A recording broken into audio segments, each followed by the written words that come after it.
Bonjour tout le monde, bienvenue dans le deuxième cours de Pouvoir, démocratie, liberté. Aujourd'hui, on va parler de l'État. État comme organisation politique.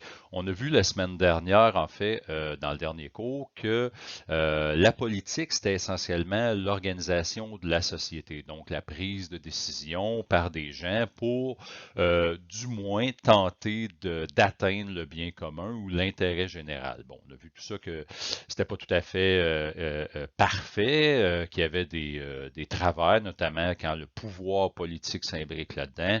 Ça peut mener à d'autres conséquences qui sont pas nécessairement en vue de l'intérêt général.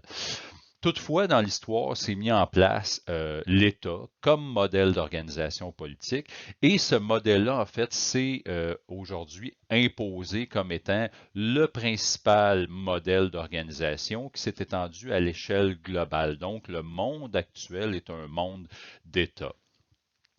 On va voir essentiellement, on va se donner une définition de l'État, on va en parler comme de son fonctionnement, comme organisation. On va voir aussi les modèles d'État, si on veut, et quelle direction un État peut prendre maintenant. Donc, les États peuvent se solidifier, se fragiliser, il y en a même qui peuvent s'effondrer. Et on va voir à l'intérieur de tout ça, en fait, l'action de l'État, une action importante, c'est-à-dire sa capacité de mettre en œuvre la violence. Donc, ça va pas faire le tour complet de ce qu'est l'État actuellement, mais du moins, ça va nous donner au moins une idée de ce qu'est l'État au 21e siècle présentement. Commençons par une définition pour expliquer un peu c'est quoi l'État. Ben, je commence par dire que l'État est une construction sociale. Qu'est-ce qu'on entend par là?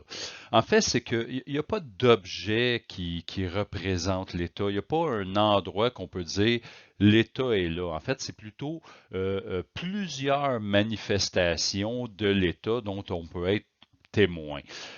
Notamment, le siège de l'État, dans le cas de l'État canadien, on peut dire qu'il se retrouve à Ottawa, où il y a le gouvernement. Mais le gouvernement canadien n'est pas seulement à Ottawa, en fait.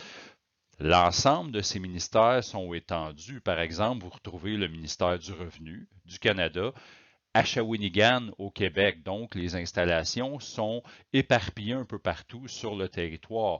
Il y a plusieurs autres manifestations aussi comme ça de l'État qui en font son existence, mais qui fait qu'en même temps aussi, on ne peut pas voir l'État comme tel. C'est pas, comme je disais, un objet apparent. La monnaie, par exemple, les diverses cartes qu'on porte, carte d'assurance maladie, permis de conduire, carte d'assurance sociale, des choses comme ça, ce sont tous des objets qui émanent de l'État. Puis comme vous pouvez constater, ben, en fait, l'État nous suit partout. On a toujours des éléments de l'État avec nous. On est toujours confronté un peu partout où on va à l'État parce que l'État s'ingère dans plusieurs sphères de la société, pas nécessairement pour contrôler, mais pour toutes sortes de raisons, pour réguler, réglementer, gérer certaines choses. Donc, l'État est un peu partout de cette façon-là. Ce qu'on dit essentiellement, si on veut se donner une définition un peu plus précise, c'est que l'État est la forme consciente organisée d'une communauté. Donc, ça constitue l'organisation rationnelle qui prend des décisions pour sauvegarder la communauté. Fait que vous pouvez voir finalement que ça nous ramène au premier cours, ce qu'on disait sur la politique et ce que doit être la politique. L'État est essentiellement l'organisation qui joue ce rôle-là. Et si on veut approfondir la définition, ben en fait, on peut regarder là, d'un niveau, on pourrait dire, plus international. En fait, tout le monde connaît l'ONU, l'Organisation des Nations Unies. Aujourd'hui, pour être un État reconnu sur la scène internationale, et en fait, pour être membre des Nations Unies, on doit être reconnu par l'ensemble des États qui sont déjà membres de l'ONU. Donc, on procède à un vote et on va reconnaître à ce moment-là un nouvel État qui peut apparaître sur la scène internationale. Mais ce n'est pas la seule chose. En fait, ça prend 4 éléments selon l'ONU pour qu'un État puisse exister. Entre autres, ça demande un territoire, évidemment avec des frontières délimitées, une population qui vit sur ce territoire-là et finalement un gouvernement qui est capable d'appliquer les lois, les décisions, qui est capable de faire régner un certain ordre dans cet État-là. Donc, bon, évidemment, ici, ça peut varier en termes de forme de gouvernement. C'est pas tous les gouvernements qui font régner l'ordre, ils sont quand même reconnus pour État, mais évidemment, tout ça, c'est en fluctuation, ça bouge beaucoup. Mais à la base, c'est ce que ça prend pour être membre de l'ONU, être reconnu comme État à part entière, on pourrait dire. Évidemment, il y a d'autres éléments, comme on peut voir, vous avez juste à côté une définition de perspective monde qui vous donne là, une version plus approfondie de ce qu'est l'État. On en regarde quelques éléments, notamment en fait vers la fin, on dit qu'un État peut être démocratique ou autoritaire. On va voir ça tout à l'heure, on va en parler un peu, notamment de l'État démocratique, et plus tard, dans les prochains cours, on va voir en fait qu'est-ce qu'un gouvernement autoritaire. On dit qu'un État peut être unitaire ou fédéral. Qu'est-ce qu'on entend par là? En fait, il y a essentiellement deux types d'États qui existent actuellement dans le monde. Il y a des États unitaires. Si vous avez des exemples, c'est des États comme la France, le Japon. Donc, c'est des États où il y a un gouvernement central et il n'y a pas d'autres gouvernements, on pourrait dire, associés qui peuvent diriger sur une partie du territoire. Évidemment, il y a quand même une segmentation. Par exemple, si vous prenez le cas de la France va être divisée en différents districts, il y a des mairies, il y a quand même d'autres paliers de gouvernement, mais on considère la France quand même comme un État unitaire. Sinon, vous avez l'État fédéral. Le Canada est un État fédéral, les États-Unis sont un État fédéral, la Russie, le Brésil, l'Inde. Donc, c'est des États où on retrouve des provinces ou d'autres États, comme dans le cas des États-Unis. Ça le dit États-Unis, donc c'est des États qui se sont regroupés ensemble pour former un grand État. Et là, dans ce cas-là, on va généralement retrouver un gouvernement central, comme c'est le cas pour nous. On a le gouvernement fédéral. Et on a des gouvernements pour chacune des provinces canadiennes. Donc, et là, tout ce monde-là doit s'entendre sur un fonctionnement d'ensemble, autant de l'État fédéral que de chacune des provinces. Et chacun va partager des compétences à l'intérieur de ça. Donc, il y a des compétences qui sont strictement réservées aux provinces. Comme dans le cas du Canada, ben, on pourrait dire que la province de Québec a pour compétence de gérer la santé, l'éducation, les ressources naturelles et quelques autres éléments. Je ne les nommerai pas tous. Tandis que l'État fédéral va gérer, par exemple, une partie de l'économie, la monnaie, les relations internationales, les accords, les traités assignés, des choses comme ça, la poste, et puis d'autres compétences de ce type-là. L'État fédéral peut intervenir dans les compétences provinciales, mais ce n'est pas toujours apprécié. Dans ce temps-là, on va dire qu'il y a de l'empiètement de la part du fédéral dans l'État provincial. Ça peut arriver quelquefois, c'est arrivé dans l'histoire du Canada et ça va arriver encore, mais en général, les provinces ont tendance à être frileuses vis-à-vis des interventions du gouvernement fédéral et à ce moment-là, il peut toujours y avoir des discussions, même des frictions entre les deux paliers de gouvernement. Donc, on a essentiellement, là, on pourrait dire une explication globale de ce que peut être un État, ce qui est un État actuellement dans le monde. On l'a dit précédemment, l'État a comme rôle essentiellement d'être un régulateur dans la société. Donc, on dit qu'il va normaliser les relations entre les individus. Je vous donne un exemple. Prenez le code de la route.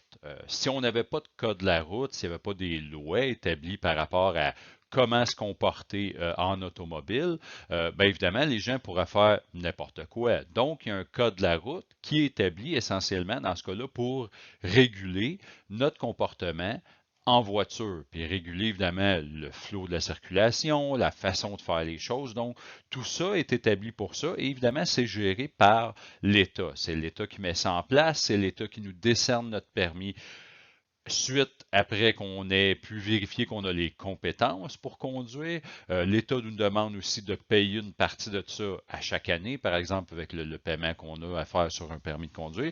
Donc ça, c'est un exemple de régulation de l'État. Comme vous pouvez savoir, il y en a plusieurs autres. Il y a plein, comme je le disais précédemment, il y a plein de lieux d'intervention de l'État. Évidemment, plus un État grandit, plus il y a besoin aussi d'établir une plus grande administration. Donc, c'est ce qu'on appelle la fonction publique.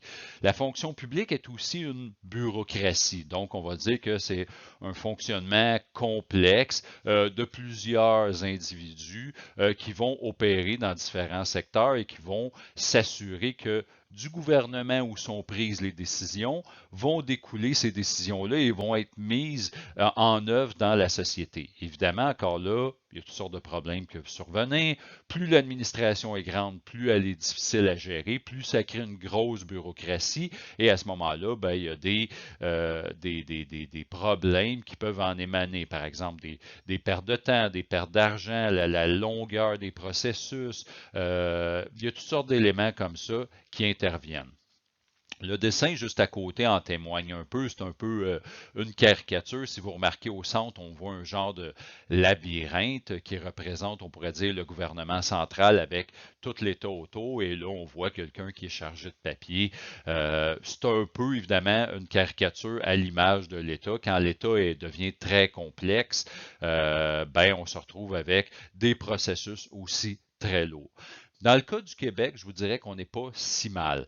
Puis là, évidemment, il faut diviser ça selon les différents ministères. Chacun des ministères ne fonctionne pas exactement de la même façon, même s'ils sont opérés par un centre, un gouvernement qui va leur donner des ordres. Après ça, les ministères sont relativement autonomes dans leur fonctionnement et tant qu'ils respectent les décisions gouvernementales, bien, les ministères vont mettre en opération les choses qu'ils ont à faire, qui sont de leur champ de compétences. Donc, un ministère peut très bien fonctionner, les choses peuvent bien aller, comme un autre ministère peut aussi être plus problématique. Et là, c'est au gouvernement, c'est aux élus de voir à faire le ménage un peu là-dedans, à prendre des décisions pour améliorer le fonctionnement de tout ça. Évidemment, nous, comme citoyens, on paye des impôts, on paye des taxes pour assurer ce fonctionnement-là. Donc, c'est normal, comme citoyen, que d'une certaine façon, on en veuille pour notre argent. Évidemment, on n'est pas un client par rapport à l'État, mais on est plutôt un payeur qui se dit, ben, on paye pour des services, par exemple la santé, donc on s'attend à avoir pour ce qu'on paye un service équivalent. Encore là, ça va fonctionner à certains égards. On va recevoir les services qui nous sont dus par rapport à ce qu'on va payer. Mais encore, ce n'est pas toujours le cas. Puis là, ben, il y a toujours un travail, on pourrait dire, de révision, d'équilibre à faire pour s'assurer que l'État fonctionne comme il le devrait. Finalement, l'État aussi va jouer un rôle de protecteur. Il y a eu un temps où l'État était essentiellement un administrateur, mais il va jouer un rôle de protecteur. Protecteur de deux sens. Il va jouer un protecteur, on y reviendra par rapport à son rôle vis-à-vis de la violence. Je vais laisser ça de côté pour le moment, on en parle vers la fin. Mais il y a un rôle aussi de protecteur comme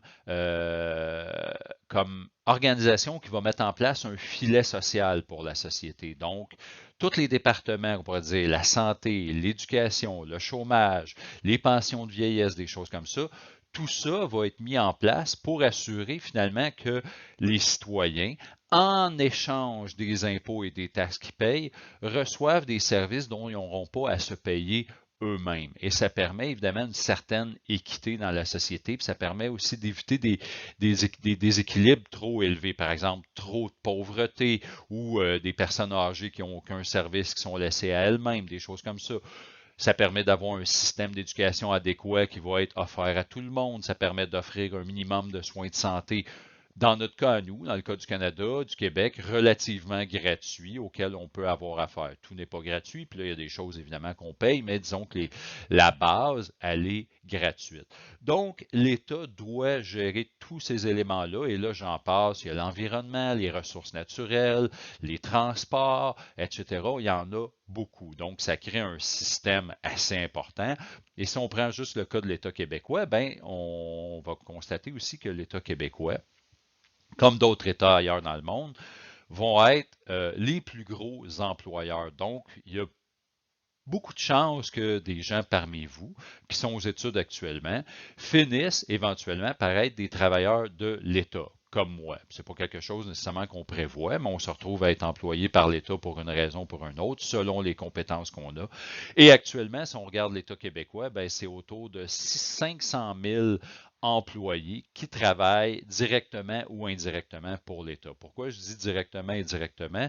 Directement, c'est là où on va parler des fonctionnaires. Là, ici, on tombe à peu près à autour de, je ne me rappelle pas des chiffres exacts, mais il me semble que c'est autour de 80 à 90 000 personnes qui sont des fonctionnaires qui travaillent à l'intérieur des ministères de l'État. Mais après ça, si on prend l'éducation, la santé, les gens qui sont, par exemple, comme moi, des enseignants, des gens qui sont des infirmiers, infirmières, les médecins, tout ça. Là, c'est des gens qui travaillent indirectement pour l'État. On est payé par l'État, mais on travaille pour des organisations connexes. Donc, tout ce monde-là fait que, évidemment, ça fait beaucoup de gestion à faire, beaucoup de gens qui travaillent pour l'État, mais qui travaillent en même temps pour l'ensemble des citoyens. On va parler maintenant des formes que l'État peut prendre. En fait, en ce qui nous concerne, nous, de plus près, c'est l'État démocratique, qui est essentiellement, on pourrait dire, le lot de l'ensemble des États des pays occidentaux, le Canada, les États-Unis et la majorité des pays en Europe. Quand on parle de l'État démocratique, évidemment, c'est quelque chose qui s'est mis en place sur plusieurs années.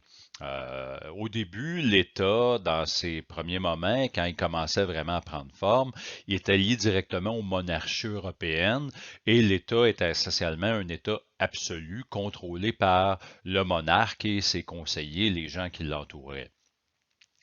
Peu à peu, avec les revendications démocratiques, les revendications pour les droits humains, la reconnaissance des droits de la personne, l'État s'est transformé à travers le temps. Et donc, tranquillement, on a commencé à établir des constitutions où là, on définissait, on pourrait dire, les pouvoirs à l'intérieur de l'État, le fonctionnement de l'État, les limites de ces pouvoirs-là, et aussi, peu à peu, on a attribué des droits aux personnes. Par exemple, comme dans le cas du Canada, ça s'est fait en 1982 avec au moment du rapatriement de la Constitution canadienne, on y a enchâssé la Charte des droits et libertés.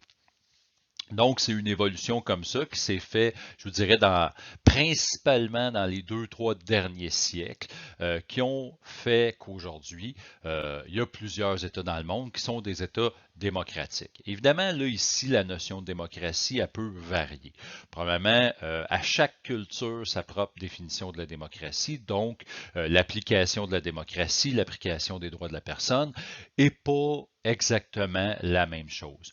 Sauf que l'ONU, dont on parlait avant, a elle-même, comme organisation, défini sa propre charte des droits qui, dans ce cas-là, donne un horizon à l'ensemble des États dans le monde à suivre pour essayer de devenir des États qui respectent les individus et des États qui respectent, on pourrait dire, certains principes démocratiques.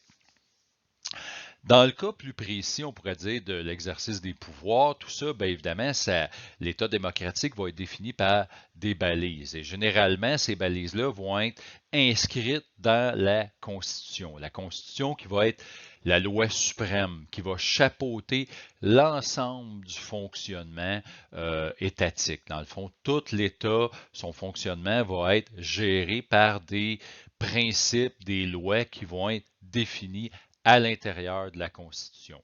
Encore ici, chaque Constitution va être propre à chaque État, même s'il y a des éléments semblables qu'on peut retrouver d'un endroit à l'autre. Chaque nation va définir sa propre Constitution. Depuis longtemps, on parle de deux principes importants qui vont, entre autres, définir l'État démocratique. Et ici, ces principes-là sont partagés par à peu près l'ensemble des États qui se considèrent comme étant des démocraties dans le monde. Le premier, c'est la séparation des pouvoirs et l'autre, c'est le principe de la République. Le principe de la séparation des pouvoirs est assez simple. En fait, ça remonte assez loin avec des philosophes comme John Locke et Montesquieu, où là, on a pensé à diviser le pouvoir en 3 organes différents pour en fait faire en sorte que chacun des pouvoirs soit relativement indépendant et qu'en même temps, ils puissent intervenir les uns sur les autres, de façon à soit se limiter ou aussi à collaborer ensemble. Vous les connaissez peut-être déjà, on a le pouvoir exécutif qui est généralement défini sous le gouvernement. Quand on a un gouvernement, on va parler du pouvoir exécutif. Il y a le pouvoir législatif. Ça, c'est les gens qui vont être élus comme députés ou aux États-Unis comme représentants ou comme sénateurs. Là, c'est ceux qui font les lois. Le terme le dit, législatif, c'est les gens qui font les lois. Et finalement, il y a le pouvoir judiciaire qui s'occupe d'interpréter, d'appliquer la loi. Ici, on va retrouver l'ensemble des systèmes juridiques impliquant les cours avec les différents juges et notamment, souvent, ça va être symbolisé par la plus grande instance parmi ceux-là, la Cour suprême. On a une Cour suprême au Canada, il y a des cours suprêmes ailleurs et les juges de la Cour suprême vont souvent être les personnes qui vont interpréter les différentes lois en regard de la Constitution et des chartes des droits et libertés, comme c'est le cas chez nous. L'autre principe, la République, en fait, c'est plutôt ici la forme du gouvernement où, finalement, le pouvoir, la puissance qui va être donnée à certains individus, à des représentants qui sont élus, en fait, ça va leur être donné pendant un certain temps. D'où là, le principe des élections. On va élire des gens, ces gens-là vont être là pour nous représenter.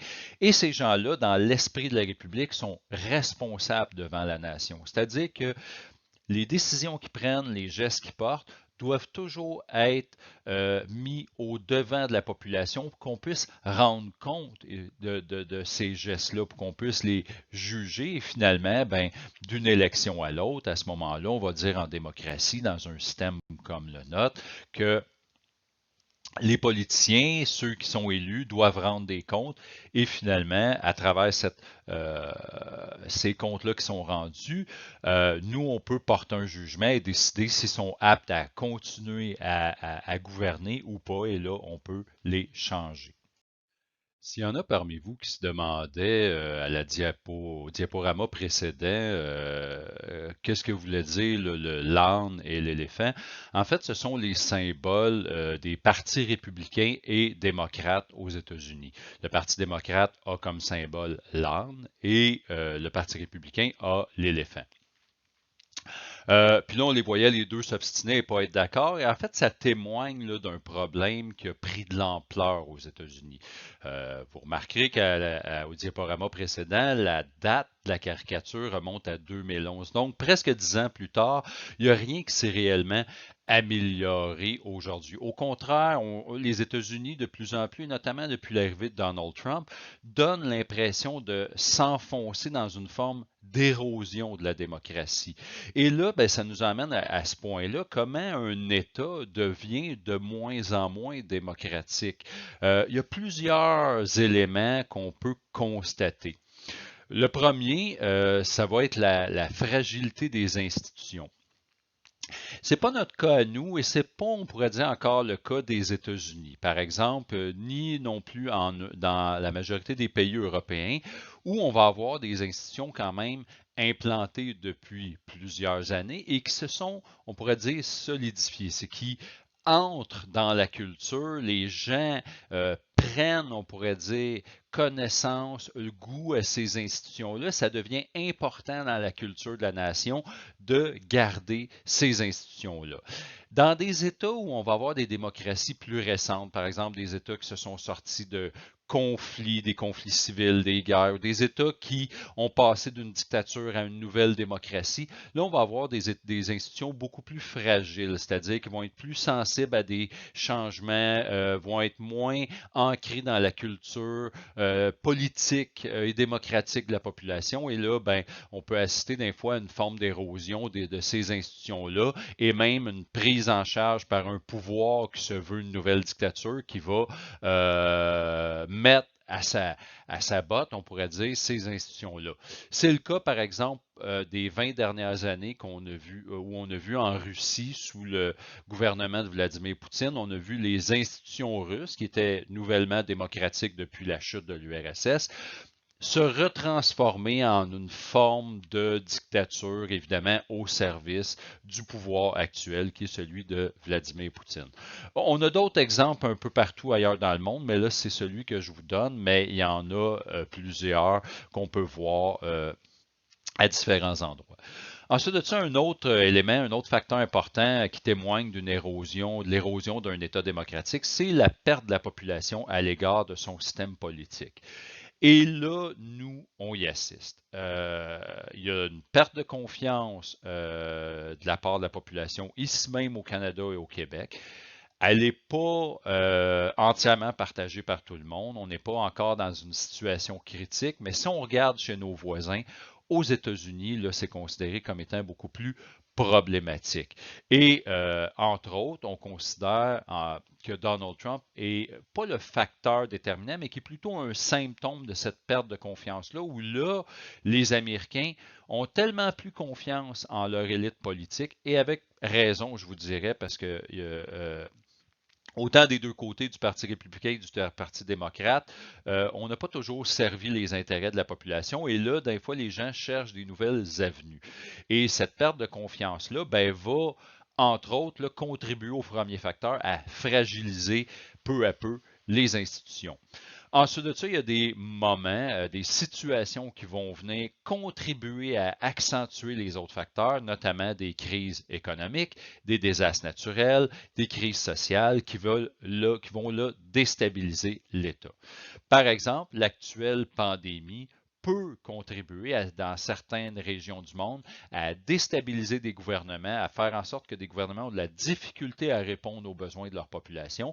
Et là, en ce moment-là, ben, ça va augmenter la perte de confiance des gens, ça va fragiliser les institutions. Et là, tranquillement, on va voir l'État se désintégrer peu à peu. Évidemment, on peut reprendre main là-dessus. On peut éventuellement ressaisir. Un nouveau gouvernement, par exemple, peut dire, ben, on va reprendre l'État, on va renforcer, on va redonner confiance aux gens, on va renforcer les institutions et l'État va rester démocratique. Mais il y a d'autres exemples où là, on voit tranquillement l'État glisser vers autre chose, plus souvent qu'autrement vers des formes de dictature. On pourra en parler bientôt de quel type de dictature auquel on peut être confronté actuellement dans nos sociétés. Et finalement, ben, l'autre caricature auparavant témoignait de ça. On parle de la perte du dialogue social. C'est-à-dire que plus les gens s'enfoncent dans leur position, moins il y a de capacité à pouvoir débattre des différentes positions. Et là, présentement, je vous dirais que c'est un des principaux problèmes aux États-Unis, où là, du côté de la droite comme du côté de la gauche, on a tendance à se crisper, à se camper dans nos positions et à de plus en plus s'en aller vers des extrêmes. Et là, ça crée toutes sortes de problèmes. Comme on peut le voir, il y a des affrontements dans la société entre les différents groupes. Ça va même à ce que des personnes ont été tuées lors de manifestations. Donc là, on assiste vraiment à ce problème-là. Et même s'il y a beaucoup d'Américains, beaucoup de gens qui sont dans la politique américaine qui voudraient recréer une forme de dialogue, ben, on a de la difficulté parce qu'aux États-Unis, finalement, on a laissé aller les choses depuis plusieurs années. Et l'actuel président, ça c'est un de ces gros problèmes à notre avis ici, l'actuel président vient accentuer cette perte de dialogue-là en dénonçant les gens qui sont contre lui, en encourageant ceux qui considèrent comme ses appuis à commettre certains gestes. Donc là, présentement, il y a beaucoup d'experts qui vont dire que la démocratie américaine, elle est malade. Il y a même des gens qui vont jusqu'à dire que la démocratie américaine est en danger. Dans le cas du Canada et du Québec, on est moins dans cette situation-là. C'est pas on est à l'abri de tout ça. On peut même voir certains groupes de personnes, tout ça, s'animer un peu à l'image de ce qu'on voit aux États-Unis. Mais actuellement, on est quand même sur des bases plus solides. Et comme on a plus de variété de partis politiques, ça peut aider à ce niveau-là. Et présentement, disons que il y a encore place au dialogue, il y a encore place au débat au sein même de nos sociétés. Finalement, quand un État en vient au point de ne plus être en mesure, on pourrait dire, d'être ce qu'il doit être, c'est-à-dire un État qui répond au bien commun, qui organise la société, qui est capable de réguler la société, ben là, on tombe dans une situation qu'on va appeler d'État fragile ou d'État en faillite. État en faillite, ça nous vient en fait du terme anglo-saxon de failed state. Donc, ce sont des États où là, tout le corps politique s'est tellement désintégré que finalement, ben, l'État n'est plus en mesure de répondre aux besoins de base de sa population. On va retrouver ça notamment dans des États qui ont été, où par exemple le pouvoir central est en train de se décomposer. On avait une dictature ou une démocratie et là tranquillement tout ça est en train de s'effriter. Souvent, plus souvent qu'autrement, en fait, c'est des États qui vont être des États en guerre, en situation de conflit. Donc à l'intérieur même de ces États, on en a des cas, par exemple, notamment dans certains pays africains ou en Syrie, où là, on a un État, on pourrait dire, presque en faillite. Le gouvernement est encore là, mais on a quand même 8 ans de guerre qui se déroulent en Syrie, même si depuis un certain temps, ça semble s'être calmé, les choses ne sont pas complètement rétablies. Il y a beaucoup de gens qui sont partis, il y a des réfugiés. Évidemment, ça fait que dans des situations comme ça, le gouvernement n'est plus capable d'apporter les services qu'il doit apporter sur l'ensemble de son territoire. Donc, un des premiers symptômes auxquels on assiste dans ces situations-là, c'est une perte de contrôle du territoire. Souvent, le gouvernement va être capable d'encore contrôler certaines parcelles de son territoire, mais dans des cas, par exemple, de guerre civile, là, les groupes armés vont contrôler d'autres régions à l'intérieur de cet État-là qui échappent complètement au contrôle du gouvernement. Le gouvernement va perdre aussi son monopole d'utilisation de la force, c'est-à-dire qu'il ne sera plus le seul à être capable de maintenir un certain contrôle et de contrôler, on pourrait dire, l'utilisation de la violence sur son territoire. J'y reviens dans le dernier diaporama, on va en parler plus précisément de ça. On va assister à une dégradation des infrastructures, c'est-à-dire les routes, les ponts, le système scolaire, les hôpitaux, tout ça, finalement, va finir par se détériorer parce que le gouvernement n'a plus les moyens d'investir dans le renouvellement, notamment si on a été soumis à la guerre, il va y avoir ces infrastructures-là qui vont être détruites, on n'est plus capable de les réparer, donc ça va briser évidemment une partie de l'économie et plus l'économie à l'intérieur de l'État, elle aussi, se désintègre, moins l'État est capable de générer des revenus, donc encore moins capable de répondre aux besoins de la population. Les gens vont fuir cet État-là, ça va créer des situations de réfugiés qu'on retrouve un peu partout dans le monde.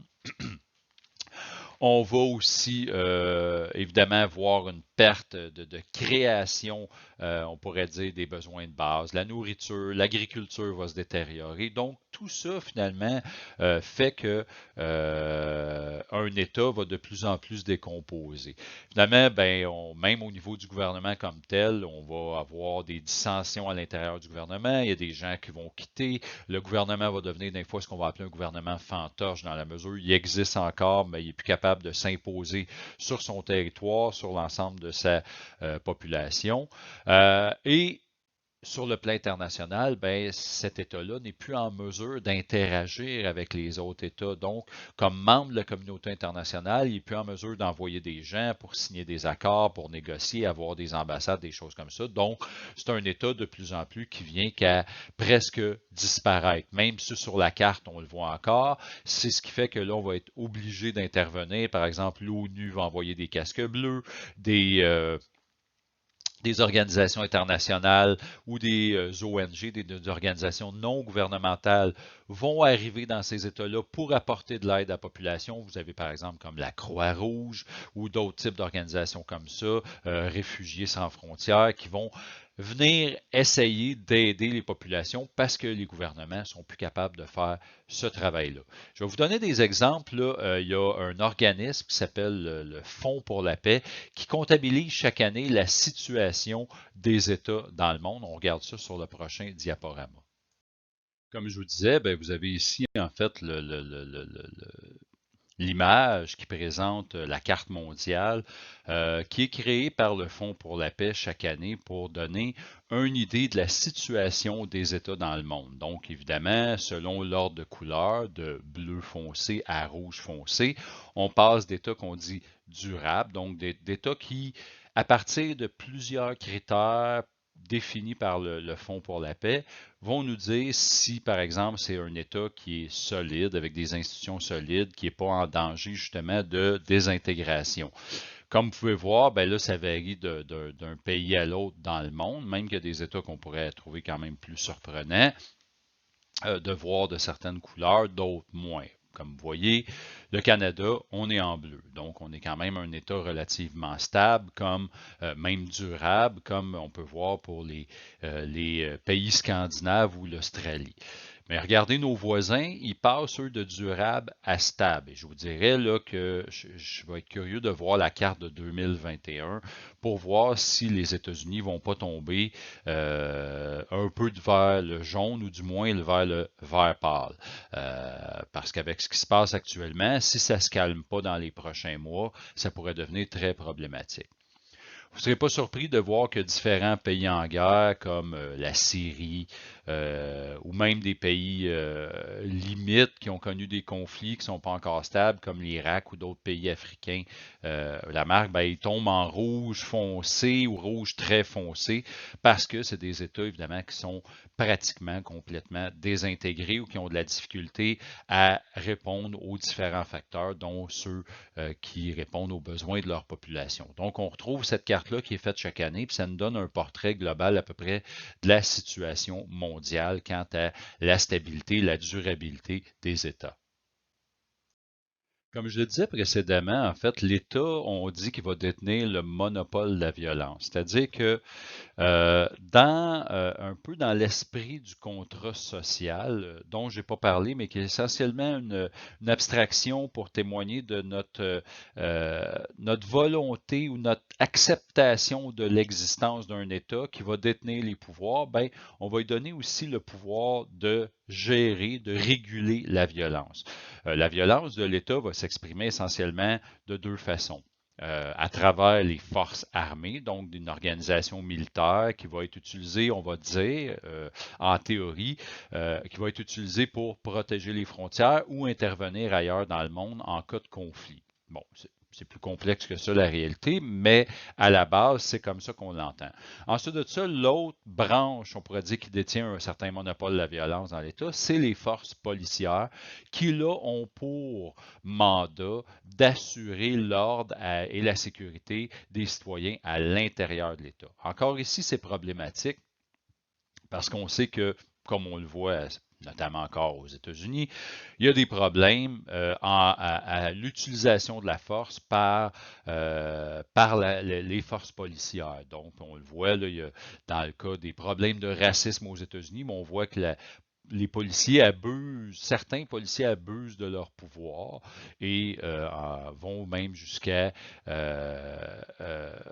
tuer des personnes, des Afro-Américains, des Noirs finalement, ou même d'en blesser, comme on a vu là, dans les derniers cas qui se sont déroulés cette année. Et ça arrive trop fréquemment aux États-Unis, ce qui là a créé premièrement la naissance du mouvement Black Lives Matter et amène à des manifestations de la part de plusieurs personnes, pas juste la communauté noire américaine, mais d'autres gens de d'autres communautés, les Blancs, les Latinos, à dire, ben, ça suffit, on n'est pas d'accord avec ça.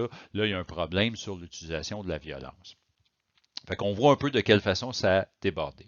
Mais si on revient un peu à l'origine de tout ça, ben essentiellement, l'idée du monopole de la violence, c'est qu'on n'est pas à gérer nous-mêmes cette violence-là. C'est-à-dire que moi, je n'ai pas besoin d'aller m'acheter un fusil pour me protéger, par exemple, de mes voisins ou d'assaillants qui pourraient intervenir chez moi. C'est un peu ça l'idée du monopole de la violence. On charge l'État de s'occuper de ça. Comme ça, moi, je n'ai pas à me soucier de ma propre sécurité. Évidemment, ça diffère d'un endroit à l'autre dans le monde, mais si on prend le cas du Québec, on est un peu dans cette situation-là. Donc, l'État